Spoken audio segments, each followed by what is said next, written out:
നിങ്ങൾക്ക് ചിന്തിച്ചാൽ മനസ്സിലാവുമല്ലോ.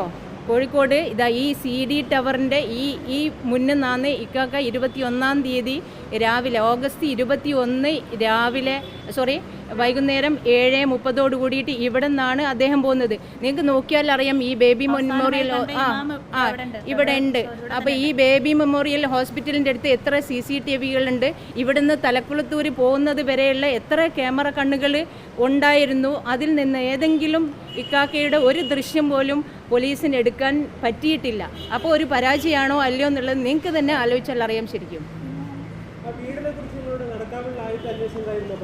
ആദ്യത്തെ അന്വേഷണ സംഘം പറഞ്ഞിരുന്നു. ഞങ്ങൾ പുറമെ വെച്ചിട്ടാണ് ഇത് കേട്ടത്. മാമിയുടെ സുഹൃത്തുക്കളിൽ വെച്ചിട്ടാണ് ഇങ്ങനൊരു വീടുണ്ട് എന്നുള്ളതും ഇങ്ങനെ കുറച്ച് പേരെ ലൊക്കേറ്റ് ചെയ്യുന്നുണ്ട് എന്നുള്ളതും നമ്മൾ കേൾക്കുന്നത്. ഇത് ശരിയാണോ എന്ന് ഞങ്ങൾ പോലീസ് സ്റ്റേഷനിൽ പോയ സമയത്ത് നടക്കാവ് ആദ്യത്തെ ഉണ്ടായിരുന്ന CIയോട് തന്നെ നമ്മൾ ചോദിച്ചിട്ടുണ്ടായിരുന്നു. ശരിയാണ്, അങ്ങനെ ഒരു വീട് ലൊക്കേറ്റ് ചെയ്യപ്പെട്ടിട്ടുണ്ടെന്ന് പറഞ്ഞ് വീണ്ടും CI ഇലക്ഷൻ പ്രമാണിച്ച് എന്ത് ചെയ്തു, CI അവിടുന്ന് മാറിയിട്ടുണ്ടായിരുന്നു. രണ്ടാമതൊരു CI വന്നു.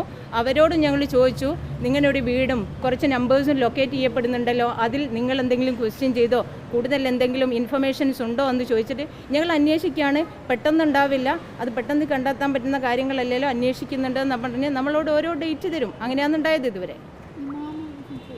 ഇമാം ഇവിടെ ഉണ്ട്. ലാസ്റ്റിലായിട്ട് മാമിയെ കണ്ട 21-ാം തീയതി മാമിയെ കണ്ട മൈരിബിൻ്റെ സമയത്ത് കണ്ട ഇമാം ഇവിടെ ഉണ്ട്. തീർച്ചയായിട്ടും നിങ്ങൾ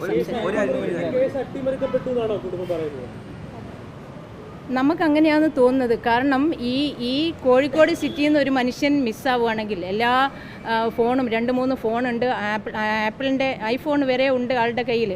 അപ്പോൾ അങ്ങനെ ഒരു ആൾ പിറ്റേന്ന് തന്നെ തലക്കുളത്തിലുണ്ടായിരുന്നു എന്ന് പോലീസിന് മനസ്സിലാക്കണമല്ലോ. അപ്പം ഇത്രയും ഒന്നും കിട്ടിയില്ലെങ്കിൽ നമ്മൾ അങ്ങനെയല്ലേ വിചാരിക്കുന്നത്, എന്തോ ഇതിൻ്റെ പിറകിലുണ്ടാവാം, അതുകൊണ്ടായിരിക്കും. കേസ് അട്ടിമറിച്ചുവെന്ന്, അതായത് ADGP MR അജിത്കുമാർ കേസ് അട്ടിമറിച്ചുവെന്ന് PV അൻവർ MLA പറയുന്നു. അതിന് പിന്നാലെ ഇപ്പോൾ സർക്കാർ CBI അന്വേഷണത്തിലേക്ക് കടക്കുന്നു. അതിനെ കൂട്ടി വായിക്കുമ്പോൾ കുടുംബത്തിന് എന്താണ് അതിൽ പറയാനുള്ളത്? അപ്പോൾ ശരിക്കും അൻവർ MLAയുടെ വെളിപ്പെടുത്തൽ ഞങ്ങൾക്കൊരു ഷോക്കിംഗ് ആയിരുന്നു. കാരണം ഇങ്ങനെ ഉന്നതതല കേരളത്തിലെ ലോ ആൻഡ് ഓർഡർ കൈകാര്യം ചെയ്യുന്ന ഉദ്യോഗസ്ഥൻ്റെ മേലിൽ ഒരു ഭരണകക്ഷി MLA തന്നെ ആരോപിക്കുന്ന സമയത്ത് നമുക്ക് സാധാരണക്കാർക്ക് ശരിക്കും ആശങ്കയുണ്ടാവും. കാരണം ഇപ്പം മാമിയുടെ കേസ് അന്വേഷിക്കുന്ന SIT രൂപീകരിച്ചത്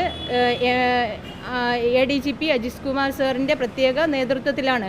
അപ്പം നമ്മൾ സ്വാഭാവികമായിട്ടും സാറ് അപ്പോയിൻ്റ് ചെയ്യുന്ന ആ ടീം നമുക്ക് വിശ്വാസം ഉണ്ടോ ഇല്ലയോ എന്നുള്ളത് നമുക്ക് വിശ്വാസ്യത കുറയുമല്ലോ. ശരിക്കും ഒരു ഭരണകക്ഷി MLA തന്നെ പറയുന്ന സമയത്ത് അതിലെ വിശ്വാസ്യത തീർച്ചയായിട്ടും കുറയും.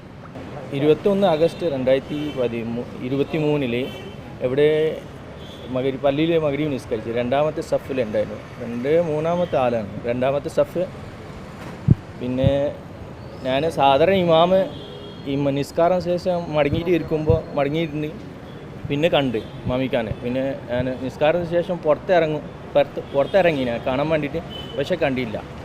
പിന്നെ ലാസ്റ്റ് പിന്നെ കണ്ടില്ല.